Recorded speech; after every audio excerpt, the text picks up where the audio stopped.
Hello and welcome everyone. My name is Eric Franklin. Can you hear me loud and clear? That's like an important prerequisite for this to go well. Yes, hello to you in Singapore and California and Czech Republic, Raleigh, North Carolina, been there, Alabama, Netherlands, Atlanta, Sweden, Denmark. I tell for some of you it's going to be a little early or late, but Tampa. So you're all here to feel better, even better, hopefully. Yeah, we're going to work on that. So San Diego, very nice city. Devon, I wish I could go there one day. Italy, nice. India, been there only once. Yes, great to see you too. So here we go. This event is about even better embodiment of our existence, which happens to take place in a body. Of course, we have a mind, but we are in a body and we want it to feel good and function well. And we're going to look at that. Of course, we only have an hour, but I'm going to do my best to peek into different areas of the body, do some Franklin method exercises, point out where you could elaborate more, or where you can find more information on that area. So a little bit for the shoulder, a little bit for the neck, a little bit for the lower back, maybe a little bit for the hips and pelvis. How about that? Is that a good program? Good. And you're going to get the recording. So you remember my rule at this point, if you've been here before, you know it. Please participate. So if there's a pen in your hand right now, you got to drop it and remove it. Because it's better if you do the exercises, because that's how you get the experience, you get a much better understanding, and that's what we're working on here, okay? So let us get started. And of course, you know, announcements come first. So let's see if we can make this happen. Chile.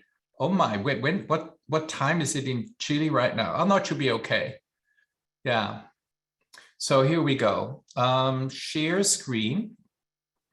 So can you see that? So this is kind of a test. Can you see this screen? You can see it. Sarah reliably always responding. So this is how we communicate.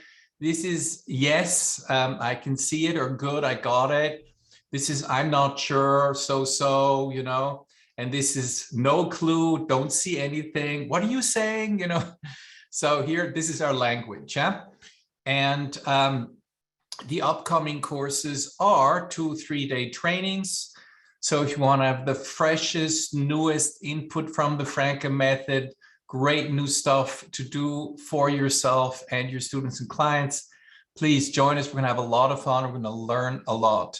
And then, of course, our flagship program, the level 1, is starting once again in January. So all upgraded, better than ever. Again, we're going to go through the whole body, and you're going to feel good, and you will become an even more masterful teacher than you were even before. So here we go. We're going to start with tapping. So that's always the first thing we do, as you know. And I'm going to stop the share so I can see you better and you can see me better. So here we go. Let's stand up. I'm going to tap our body. I'm going to tap up the right and down the left. So we go around like this. Very good. Then we're going to tap up here. The heart, the lung, all through here. Very nice. Just going to center myself here a little bit. Good. Then we can tap our legs. So, you know, the legs are down there. I'm sure you know where they are. So here we're going to tap the legs. If you're here for the first time, you know, all the exercises you should do as comfy as possible. Don't do anything that's uncomfortable. It doesn't work for you, obviously, but do try, you know, whatever we have on offering today. And that will help you to embody yourself even further. So we're tapping the outside and the inside of the legs and the back of the legs. You can get down to the feet. That's always nice. Very good. And then we're going to tap our glutes. So these muscles back there. Good. Tap that a little bit. Very nice. And then we're going to tap our lower back.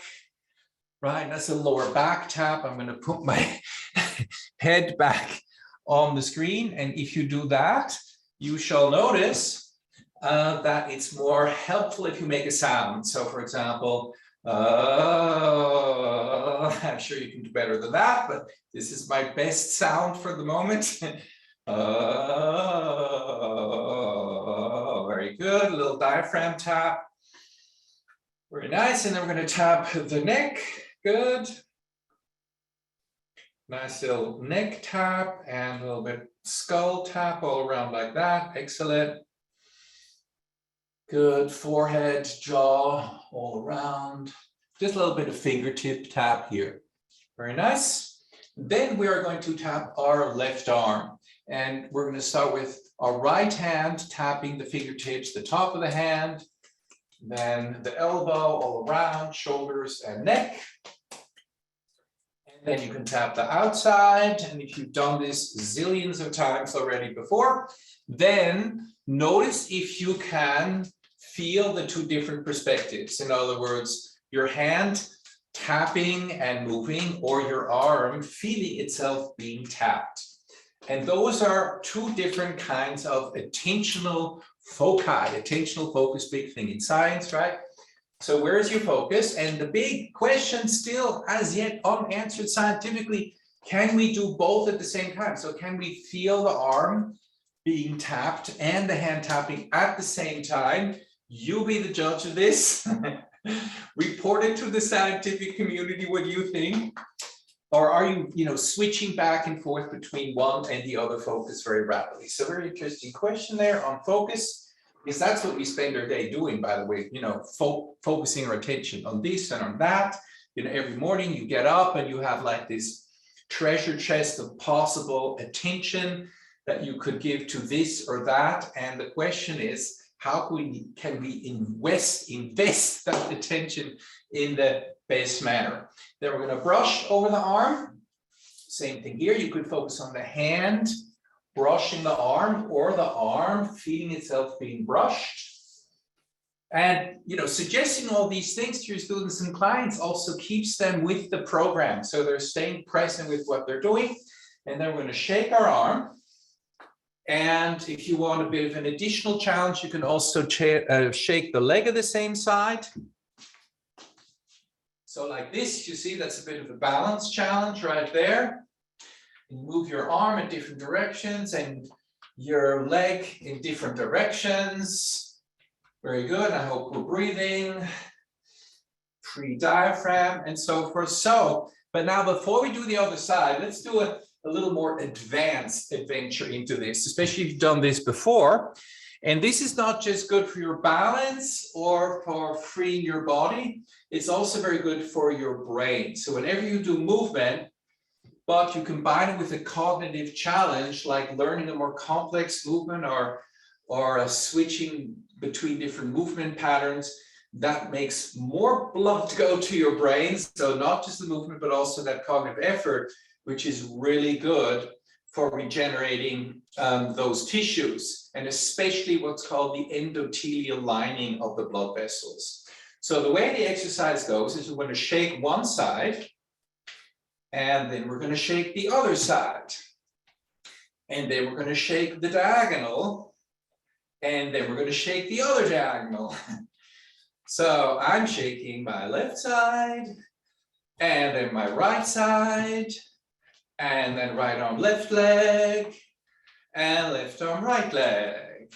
And again, and left side, right arm, left leg, left arm, right leg. Good. And again, 1 and 2 and 3 and 4, and a little faster. 1 and 2 and 3 and 4. Okay, now notice you're probably a little more awake now. Ooh, what was that? And no worries if it didn't go perfectly. The benefit you have nevertheless, right? The attempt at trying to figure it out is what your brain really likes. So let us do the other side. Yes, we still need to tap the other side with a variety of attentional foci. So we can focus on the hand moving, on the arm being tapped. Try to do both at the same time. Right, and if you're brushing, you can add another focus. You can also add an image, a metaphor perhaps. So imagining that you're brushing all the tension out of your arm and flinging it away, sort of like cleaning your arm of all tension and replacing it with ease and comfort. So that's an image. Now, it may be happening inside your arm or around your arm. That's the attentional focus, but imagery uses attentional focus, but it's not exactly the same thing. Yeah, so that bit of science right to there. Now we're going to shake our arm and shake the leg. And we're going to do this exercise we just did on the other side. Now, very importantly, don't just shake your hand like that. Still try to be kind of creative about it. So challenge yourself. So here we go. Shake this side and shake the other side. Then diagonal and diagonal. So right side, left arm right leg, right arm left leg. This side and the other side, and diagonal and diagonal, and this side and the other side, and diagonal and diagonal, and this side and the other side, and diagonal and diagonal. So there we go. I wasn't watching. It's okay. And now just notice how you feel. Whew, you know, that's like a slightly cold shower, I guess, really wakes you up. Let's walk around a little bit. Got us breathing. Exactly. Excellent little thing to do, right? It's not about right or wrong, so just give that a try. So the next exercise we're going to do is the only one today where we're not going to do any movement, but it's still very important. What we're going to do is we're going to stand here and simply feel our body. For example, feeling your posture, your breathing, your tension level. And what we're not going to do is think about stuff. So no ruminating and going into the future or past, just being right here, feeling our body. And we'll do that for, you know, half a minute to a minute. So ready, set, go, and feel.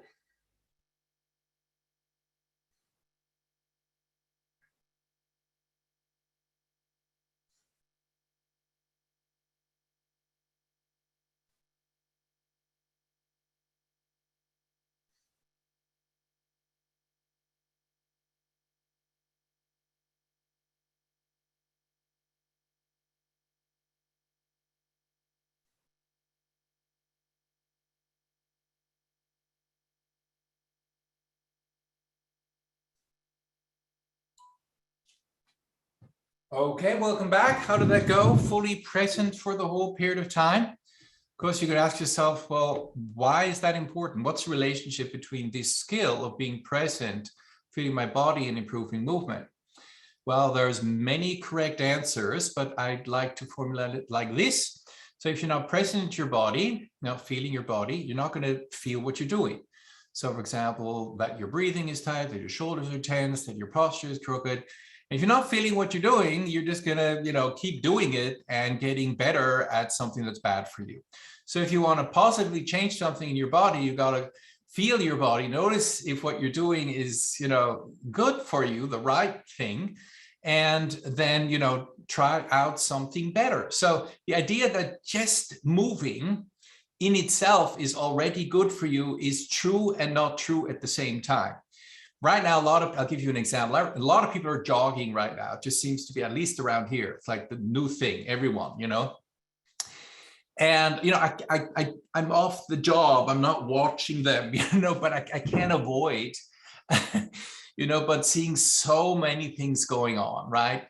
And we're not even going to talk about bad posture and all that. It's one of the big things you see is overpronating. So the foot like rolling in too much, especially on one side.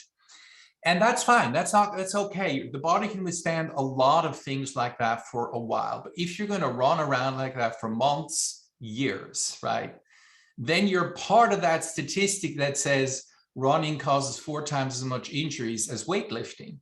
And I'm for running. I think it's super. But of course, if you're overpronating, then you're getting ready for plantar fasciitis, Achilles tendon problems, medial knee, overstretch problem, medial, lateral meniscus, medial knee problems.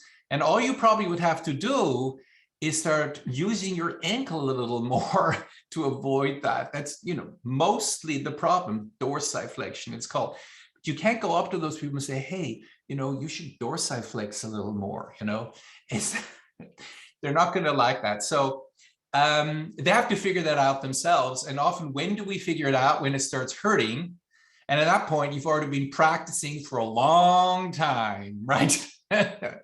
So there we have it. So that body awareness part, feeling what you're doing and being clear, is this really the best, is absolutely an important part of training. So that's a lot of words. Let's put that into practice with some shoulder rolls. So let's roll our shoulders. And,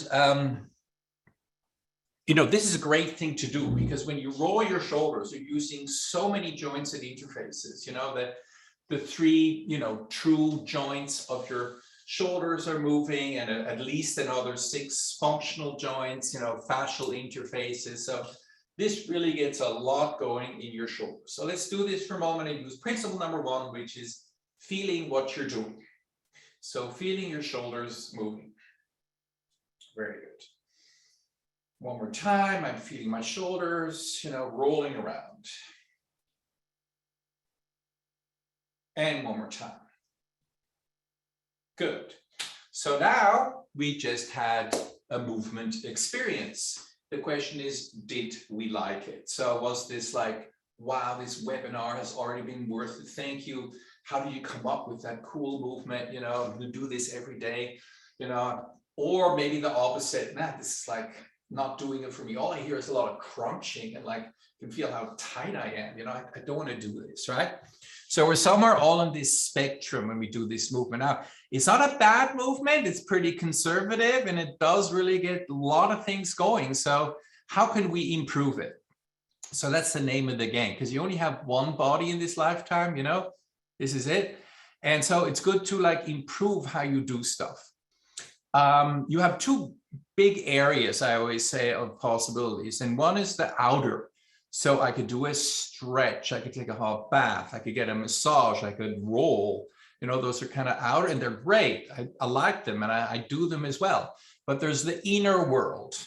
And this is kind of very interesting. That's people talk about it a lot, it sells magazines, like the power of the mind, but it's not something people do in their daily life that much. Athletes do.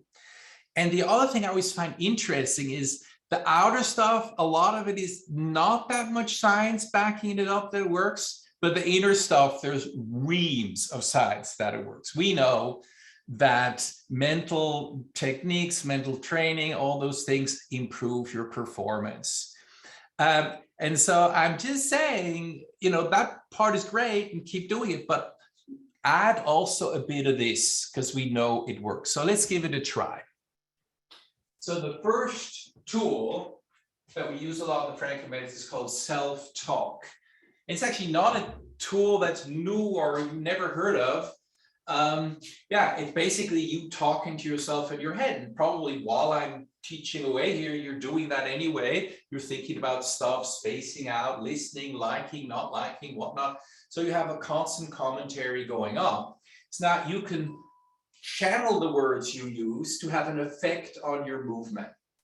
And it's interesting, it was just an article in the New York Times about this athlete that said, I think it was a runner, I'm winning, I know, because I use these, fast little self cues, things I say to myself, and makes all the difference. So there we go. And there's many more examples of that.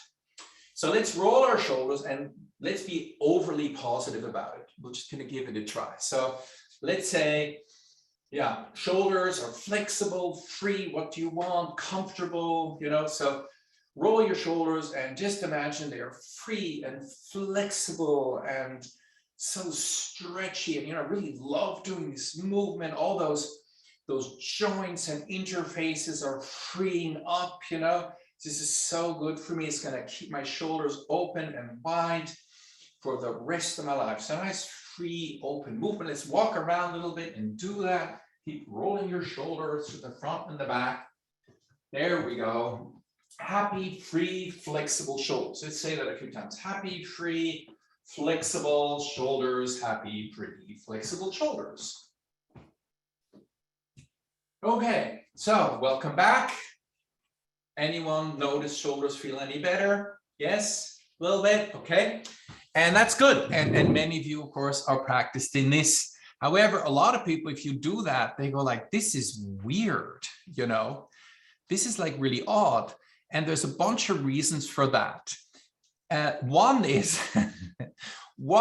exactly that as soon as you are overly paused like that, there's a little voice, we call it the resistor, sometimes recommended, that kind of like, you know, tries to put that part down. Oh, that's corny. That doesn't really work.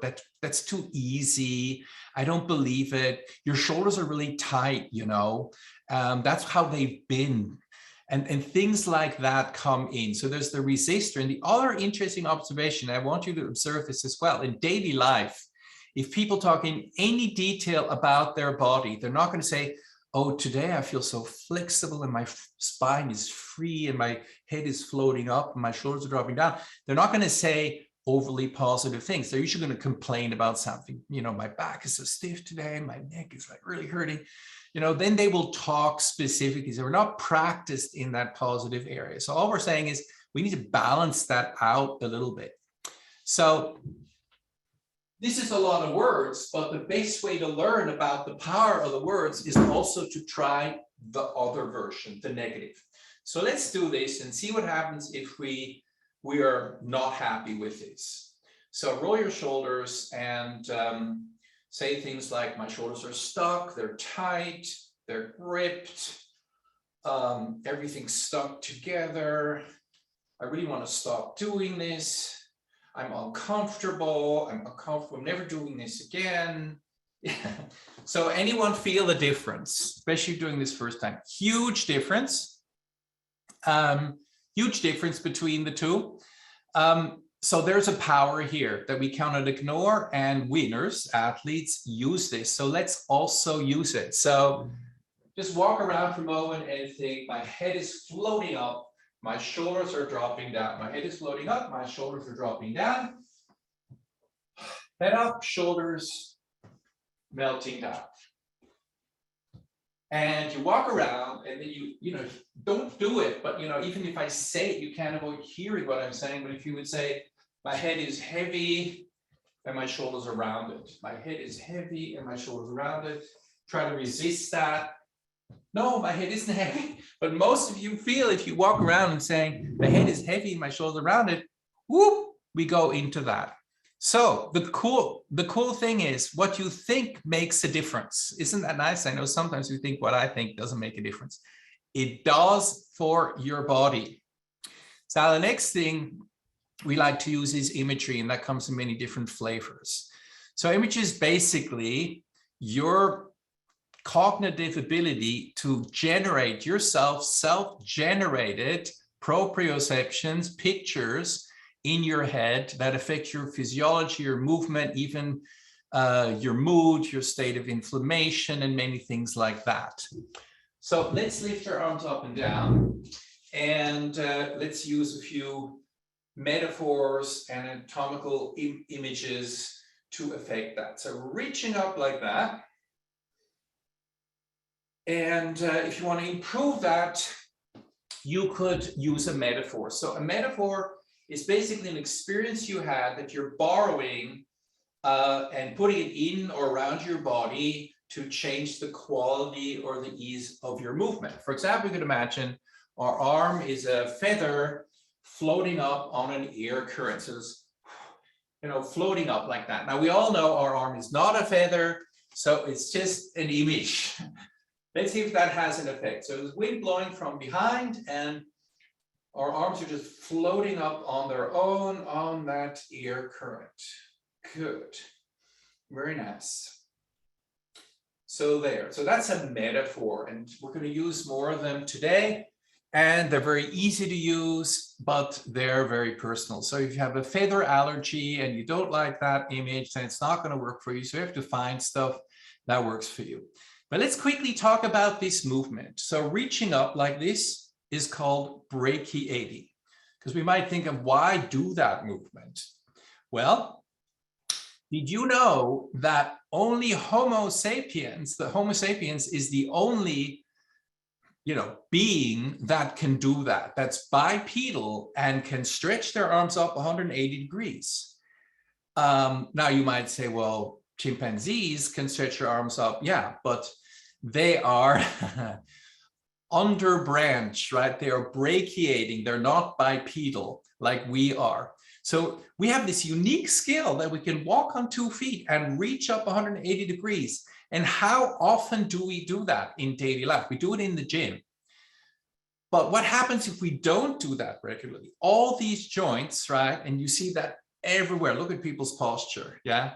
If you go for, not looking too good. So, use it or lose it, or use it badly and lose it even faster. So you have that thing that you do need to brachiate occasionally. I had an interesting experience today.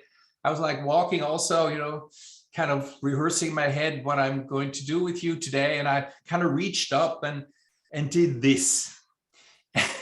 And suddenly this person, pretty far away, maybe 100 yards away, they turned around and they looked like this. They looked at me, and then they reached up their arm as well.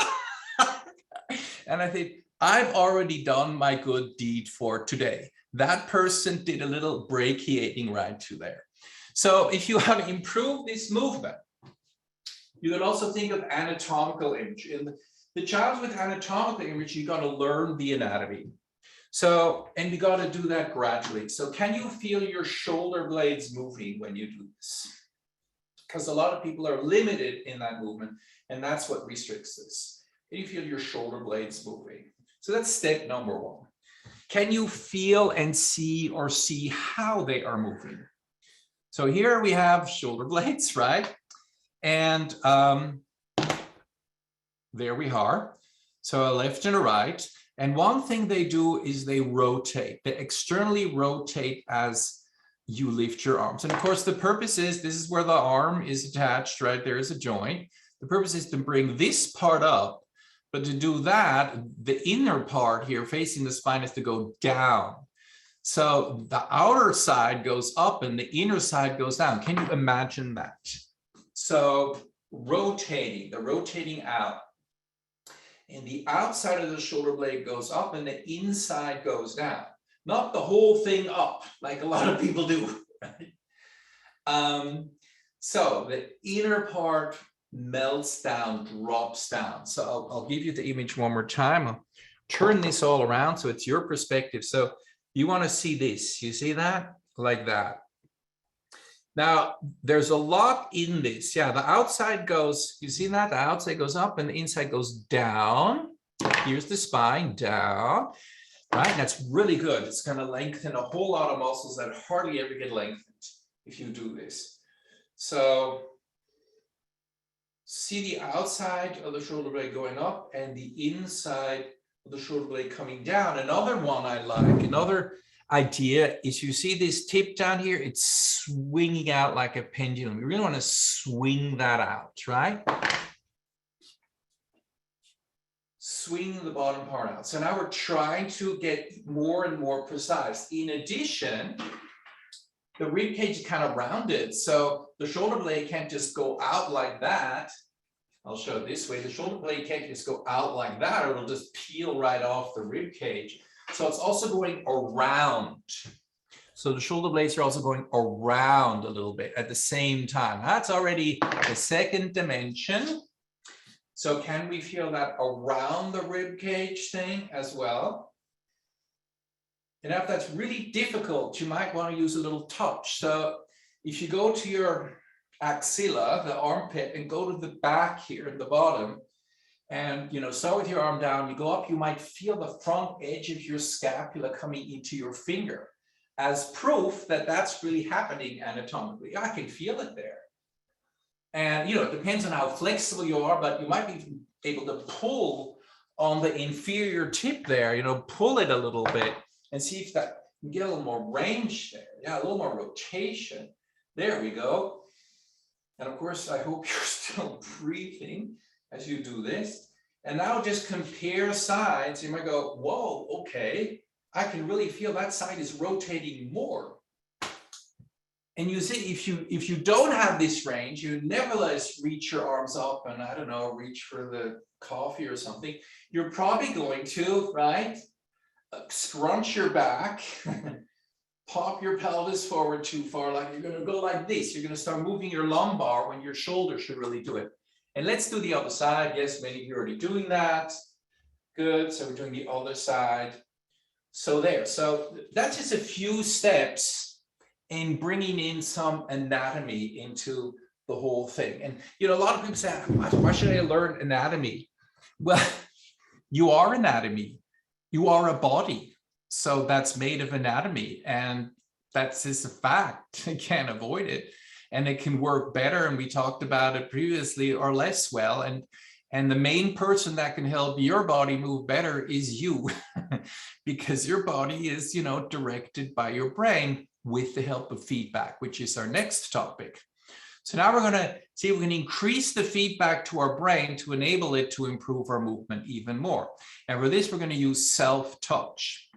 And one classic thing we do is shoulder sponging, or sponging in general. In other words, imagining the tissue, especially the fascial tissue, is very much like a sponge, being a sponge, and you're squeezing the sponge. So here you have a sponge, and you imagine you're squeezing a sponge and squeezing water out of it. So we lift our shoulders up and down like that, and we imagine we're squeezing a sponge and then letting go, or you can also do this with rolling. Now, to make this a little more whole body and bring in the pelvis and a little pelvic floor, let's combine that with standing up and sitting down from a chair. So I'm sitting on a chair. There's a chair here, I promise. There we go, see? And good, here we go. So we're gonna lift our shoulders, squeeze as we stand up, and when we sit down, we're gonna drop our shoulder and arm. So we go. And lift and squeeze and back down again, and a lift and squeeze and back down. Very nice. And lift and squeeze and back down. Good. And lift and squeeze and back down. Now let's roll our shoulders as we do this. So roll your shoulder as you get up and sit down. And roll your shoulder as you stand up and sit down. And roll your shoulder and stand up as you sit down. Very good. And again, one more time. Now let's stay on the same side. Let's work with another muscle. Anyone know which one this is? Yes, the deltoid. So it's right here. So the trapezius is there, and then the deltoid will be there. So now for the deltoid, we're going to take our arm up to the side, abduction, like this, and squeeze and down. And this we'll do a little faster, you know, just get a little more aerobic here, up and down, and squeeze, move your hand around the deltoid. Good, let's do the other side. No, not yet, the other side, let's do the trapezius again. Trapezius, and breathe, and deltoid. Good, nearly there. Trapezius, very nice.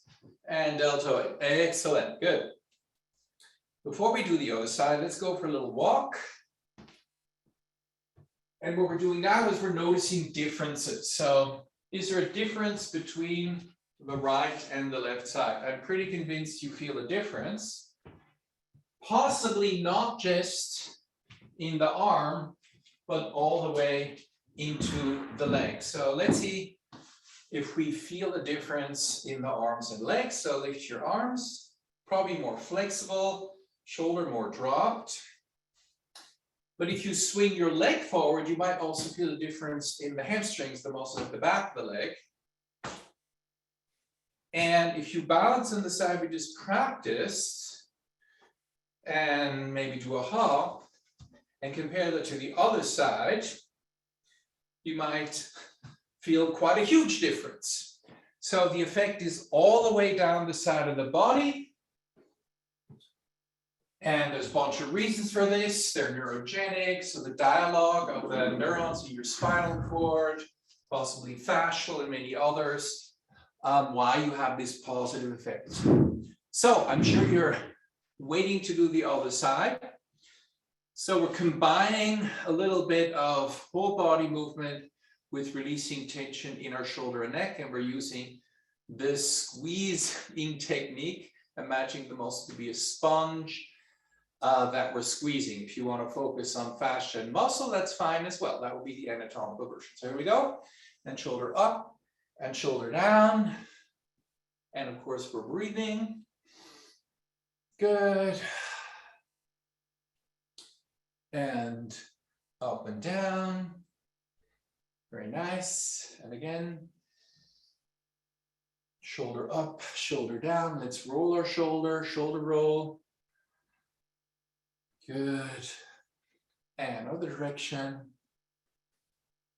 Very nice. And again, shoulder roll. Good. Let's move to the deltoid. In this case, we're going to lift our arm up to the side and back down. And let's go a little faster. Squeeze deltoid as you lift your arm. Release as you come back down. Very nice.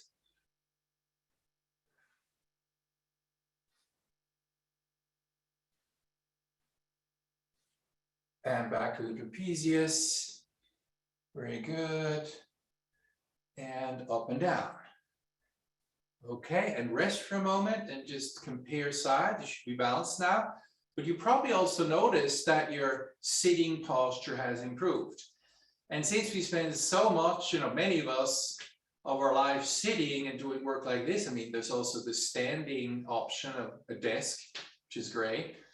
But a lot of us still occasionally need to sit. It's good to have things you can do in between very briefly to just get more organized. And also there's actually research that shows you can work much better if you take those breaks to free up the body.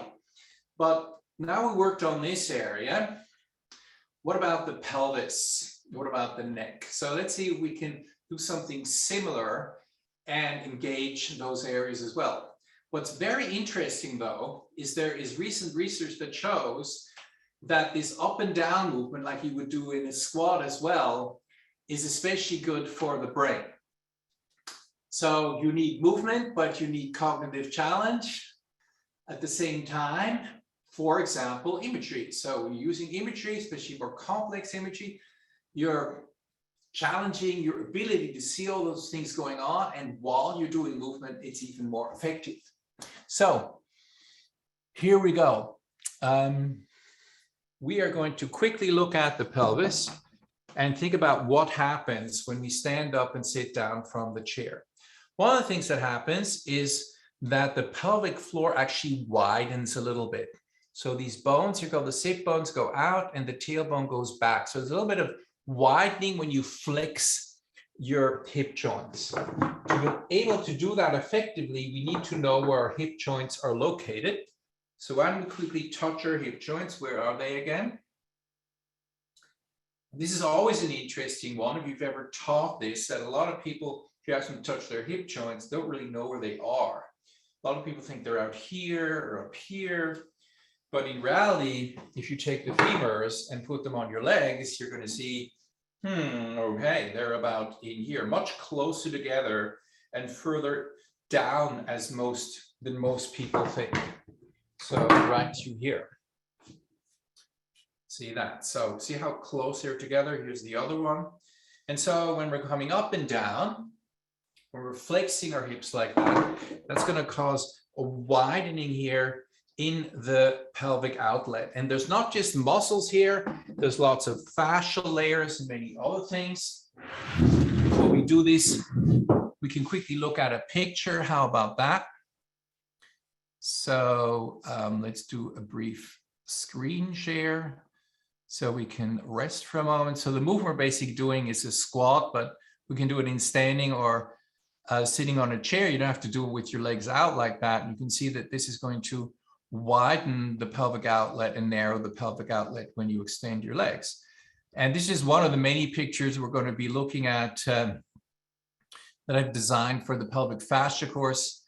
Here I've highlighted the different I've highlighted the different parts of the muscular pelvic floor with its fascia. So you can see this is the fascia, the internal obturator, which provides this tendinous arc of the levator ani, which is the attachment area for many of the muscles of the muscular pelvic floor or pelvic diaphragm right through here.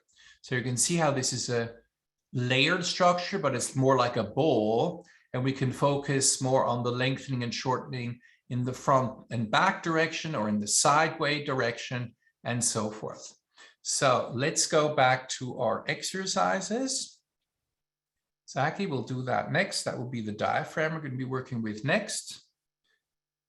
So here we go. This is how we're going to do this. Before we do it with a chair, let's do it in a squat for a change. So first, touch your hip joints. What we're going to do is 2 little bounces on our femur heads as we go down. So right now you have the pelvic outlet widening. So you have those muscles and fascia there, fascias there are stretching, lengthening, and rebounding as you come up. We'll just do 2 of those and see if you can see all that, sit bones going out, and try to be, equal with your weight on your femur heads. At the same time, we're going to sponge our neck. So squeeze our neck like this, squeeze. And then we come up, we're actually going to pull up a little bit with our hands. In other words, push up against the back of the head just a little bit. And you can see this has a very nice postural effect. So here we go. We're going to go down. We're going to bounce like this, squeeze. And then we come up. We're going to pull up a little bit with our hands to lengthen the back of the neck. And then we bounce on our femur heads and squeeze. And then come up, lift the back of the head, lengthen the neck. And focus on the widening of the pelvic outlet, equal balance on the femur heads, and squeeze your neck. So a lot of different foci. And of course, we're breathing. And we're going to slowly speed it up. Squeeze your neck and then lengthen your neck. Squeeze your neck and lengthen your neck. And also focus on the widening of the pelvic outlet, of the rebounding of the pelvic floor.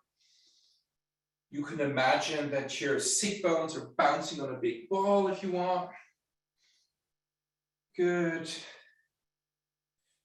Let's go a little faster. Faster, very nice. And 2 more times. 1 more times. And no more times. Good. Then take your hands down. Shake your arms and shoulders, and let's go for a walk.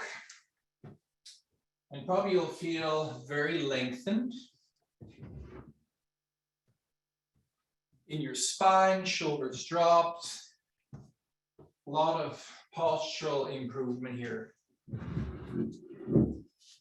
You feel that? So it's a very nice variation.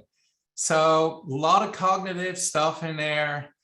And you also get breathing a little bit. So I do recommend doing this occasionally in between, just like, I don't have time. You have time to do this for a minute or 2, and it's already going to have a positive effect. So pelvic floor, femur heads, and neck sponging. So of course we can't do a course like this, a 1-hour special, without talking about breathing just a little bit.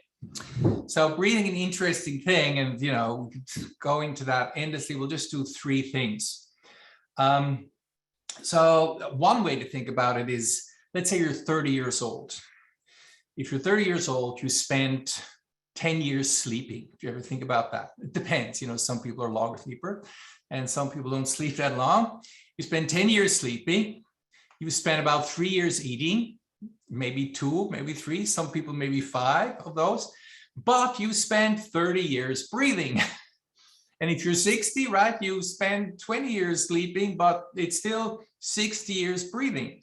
So if you're going to do something like that all the time, don't you think it would be good if you knew something about it and you would, do it well?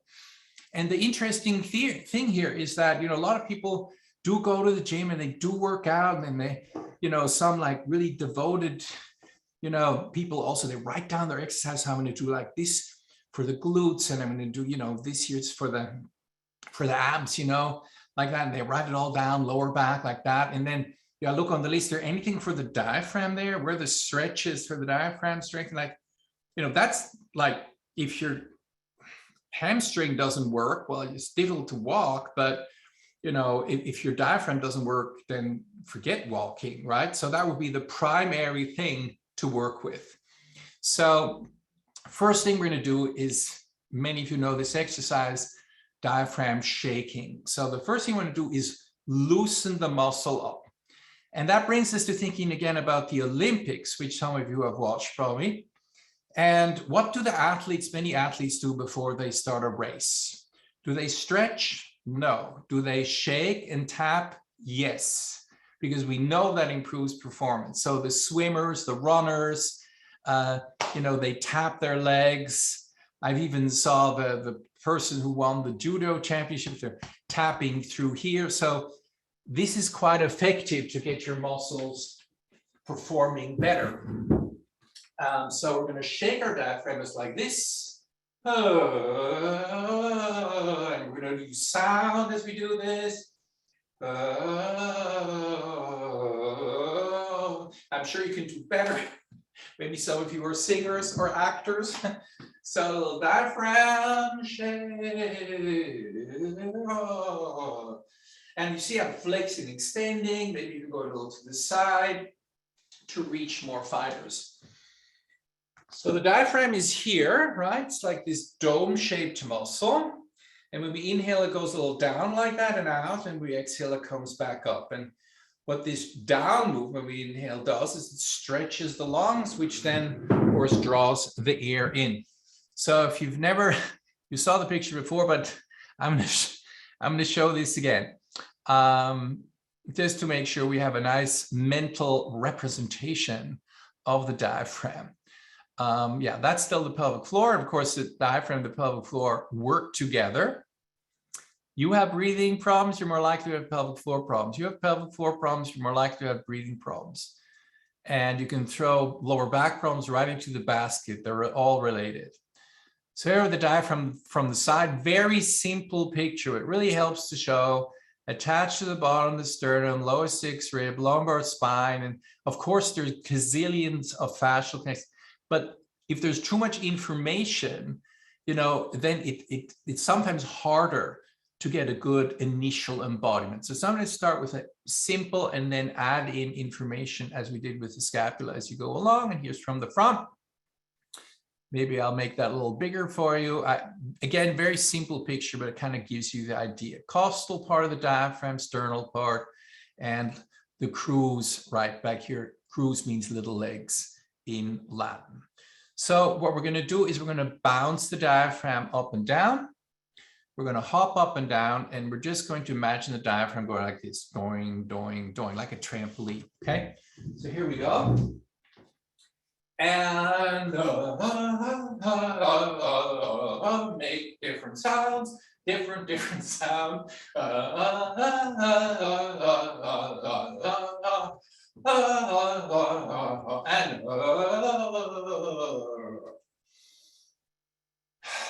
And then right after that, you're probably going to take a deeper breath. Also really nice to calm down the mind, get a little grounded. So if you're ever a little stressed out, happens to the best, do a little diaphragm shaking.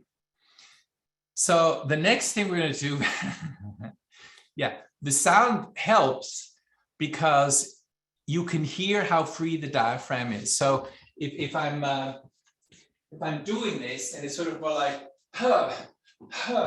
forced, or you know, you can feel that it's stuck. So that really helps, and just making a sound is actually in general a good thing occasionally, you know, just like making a sound that's not a formulated word. And the next thing we're going to do is a little bit of a stretch. So here are the diaphragm, and right here, these parts are attached to the ribs. So if you do a side bend, then these sides are getting stretched. Always the opposite side gets a little bit of a stretch when we do that, especially if we're exhaling. So you're going to feel the effect. Here we go. We're going to take one arm up, right? So the hand is up there, and the other hand is going to be on the rib cage of the same side. So for example, right arm, right hand. And right under your hand here, if it's the lower ribs, are the fibers vertically of the diaphragm. And if I go to the side like this and I exhale, they're going to be lengthened. So the exercise goes as follows. We're going to tap a little bit like that, exhale, and then just swing our arm around and then do it again. So, and tap a little bit like this. And just exhale like that. You can also slide your hand down. And a little tap, very good. And again, very nice. And let's do it one more time. A little tap like that. You don't have to do a sound, right? You can just exhale. And so now let's compare sides, but in this case, we're going to actually focus on the lungs. So do you feel a difference between the lungs or the space here in your thorax between the right and the left? So you can inhale into the right lung. I mean, I worked first, on stretching the right diaphragm, and then inhale into the left lung and see if you feel a difference between the sides. And many of us will go, yeah, I mean, I feel not only more space there, I feel more lifted there. My sternum is more open and all that. If you balance, probably you'll also feel a difference. So anyone feel a difference between the sides? So very good, quick stretch. Again, that's something, do it every day. Do it in the morning, right? For better breathing capacity. Shouldn't say this, but you know that breathing capacity, or how well you breathe, or how much oxygen comes into your body, is one of the determinants of longevity. I said it. So if you get less oxygen in there, right? So this is a longevity, exercise, literally. Do it. So here we go. I'll be checking on you. No, I can't, don't want to. So here we go. And we're exhaling and we're tapping. Very nice. Just an exhale, a tap or a brush right to here.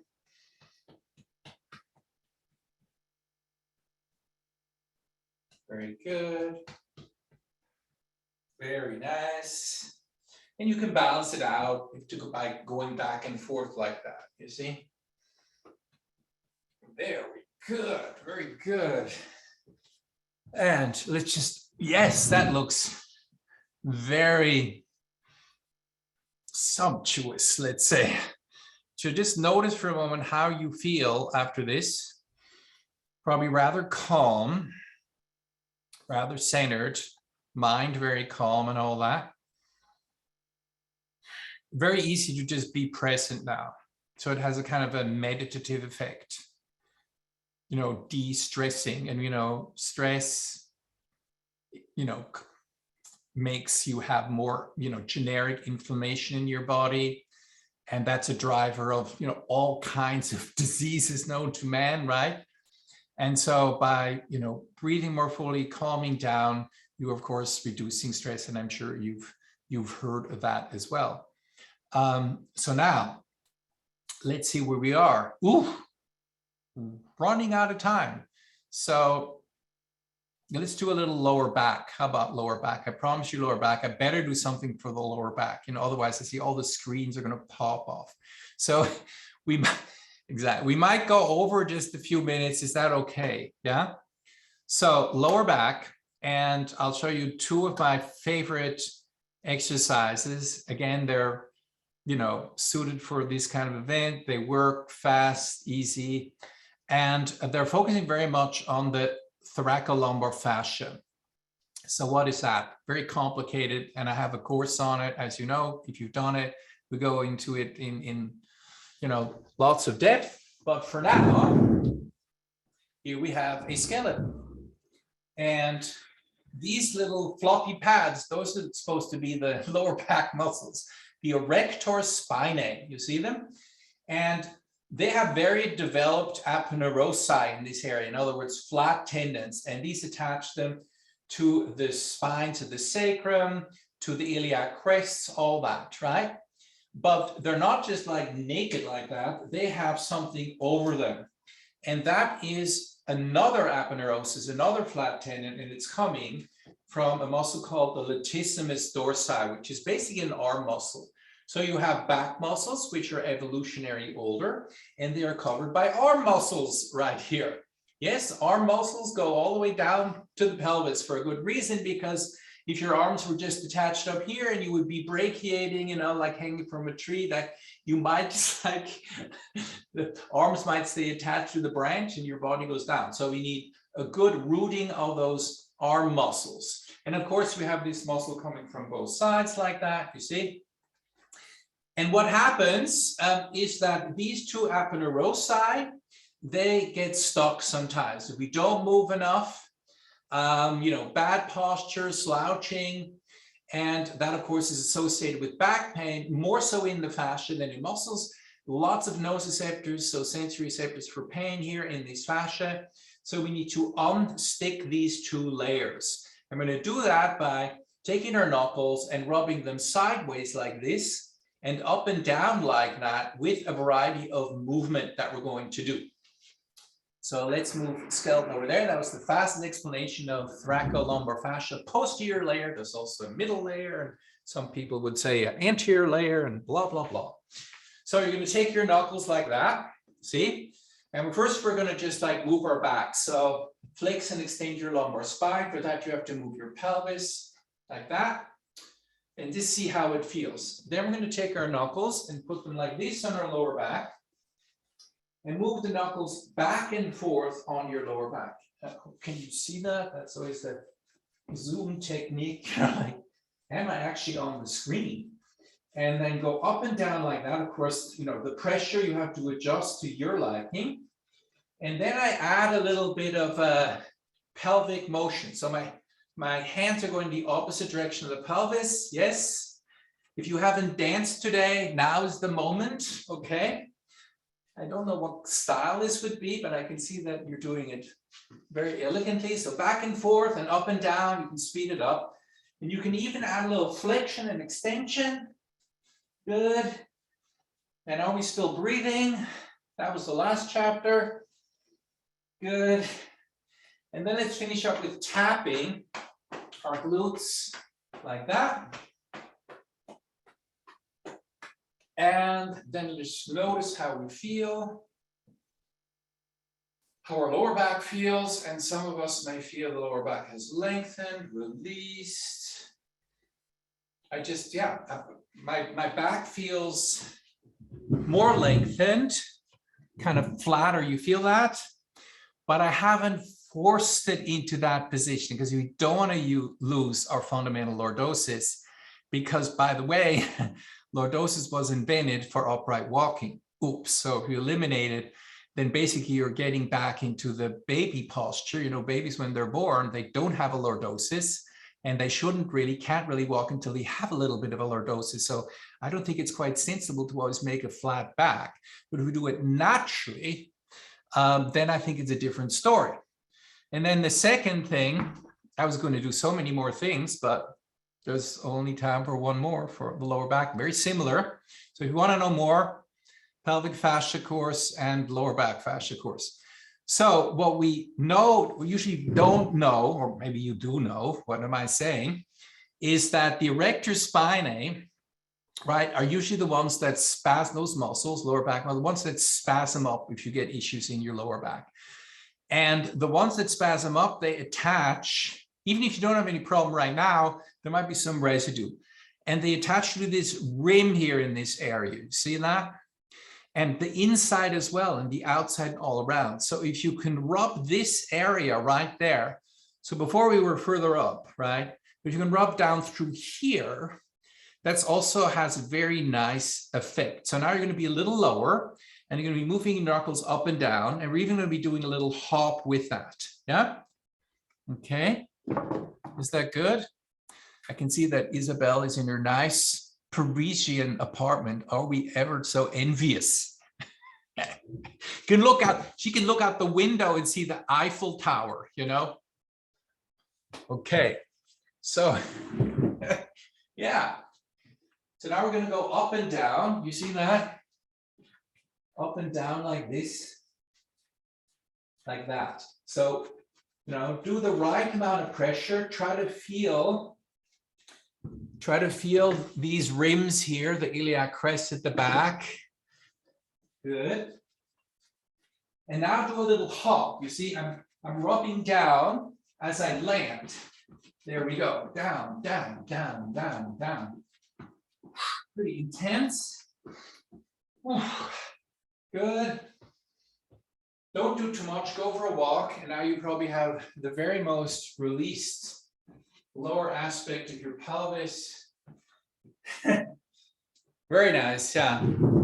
Super effective. And you remember, you get better at what you do, especially at what you do most of the time. So if you want to have better posture, release your back, have that experience often so your brain gets used to it and said, that's my normal state of being. So that's why it's good to reinforce these things again and again. So one more little thing for the neck, and then we're just about finished.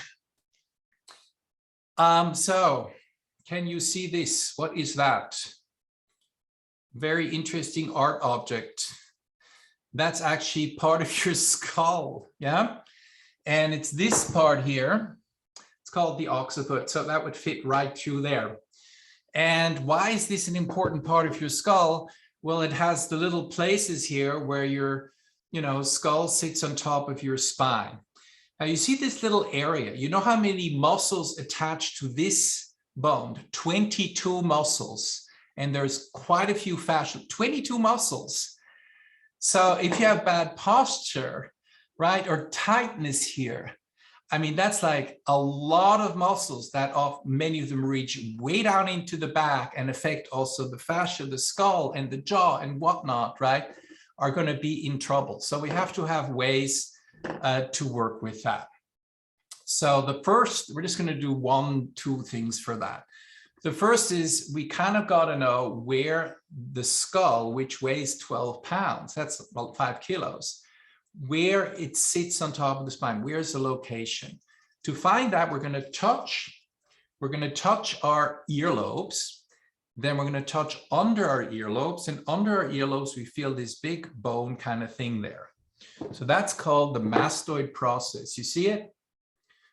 And then if you draw an imaginary line between the 2 mastoid processes, see, these 2 right there, that is where the place is where the skull sits on top of the spine and should rock on top of the spine, kind of like a seesaw. So that's the first thing we're going to do. We're going to touch here. We're going to lift up a little bit. I'm just going to push up a little bit like that as we do this. And of course, the jaw is very released. Very good. And then you're going to just go like this and help the jaw release a little more. And just try to get that feeling of length into the back of the neck without forcing it. So now we're going to reach some of those. We're going to reach some of those muscles with our touch. So right back here from the mastoid process in this area and all the way up here, right, to this area right through there, you have a bunch of muscles attaching, sternocleidomastoid, splenius capitis, yeah. So layers of muscles. So you go a little bit behind that bump, right? And let's massage there for a moment. So I'm behind that bump and I'm massaging this area here and massaging towards the back of the skull.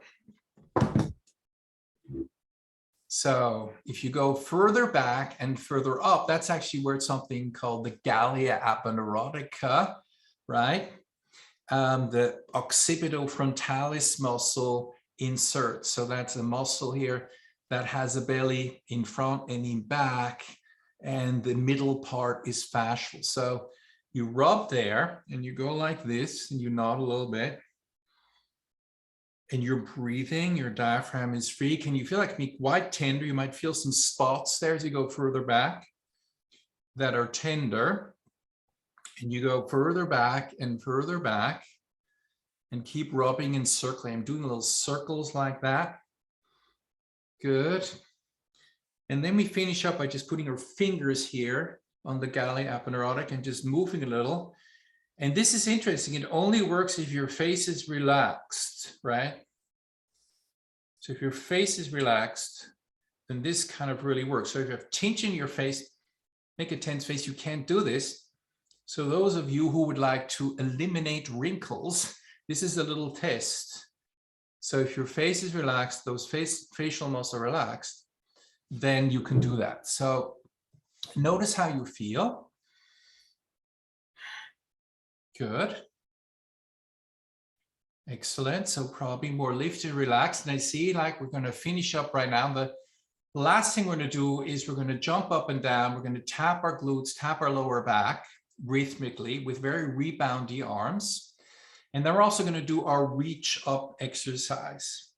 So what is this about? So everyone reach up for a moment. If you reach up like that, especially with your hands like this, you know, so I'll go back so you can see a little better. If you reach up like that, you know, and you just go like this, even if you're not thinking yay, you know, it kind of puts you in a better mood, you know, even if it's hard to be in a bad mood if you go like this. Yeah, it's hard to be in a bad mood. There we go. I just want you to feel that mood posture connection is so powerful. If you slouch like this, it immediately puts you in a worse mood. So stand up and just feel this for a moment. This is kind of powerful. We addressed this before. So all you need to do to get yourself, I shouldn't even suggest that, but you want to be in a bad mood, then walk with small steps. Don't move your arms much and droop your head. So you take small steps, you know, it's like, you feel like, this is what's going on with me. Something must be very wrong, right? Now do the opposite, take large steps, swing your arms more and head floating up. Good. And now notice how that affects your mood. So if you ever need a bit of a lift and you want to reduce generic inflammation in your body, systemic inflammation, this would be a very good thing to do. And you can even do it in sitting, you see. So I say, I can't bother standing up. You can just go like this. Imagine your head is floating up, right? And you can even do a little side bend, you know, sort of like jolly old time I'm having, like this. And just do this for a moment. And even though it's kind of naughty, you know, afterwards you go like, yeah, that definitely helps. So here we go. We're going to jump up and down, tap our glutes, tap our lower back, tap, tap, tap, tap, tap, tap. And the key thing this exercise, the arms should rebound off your body very elastically, as if your hands were balls bouncing off your body. So here we go, and tap, tap, tap, tap, tap, tap, tap, tap, tap, tap, tap, tap, tap, tap, tap, tap, tap, tap. Let's take a moment to just feel our body, just 15 seconds of feeling and not thinking.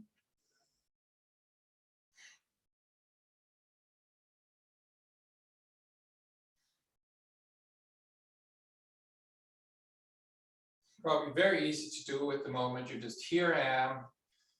I'm a human being, not a human doing. I just am, and it feels good. And I'm going to roll our shoulders. Good, we did in the very beginning, very nice. And then the final exercise is the reaching one. Now, it also has a rhythm.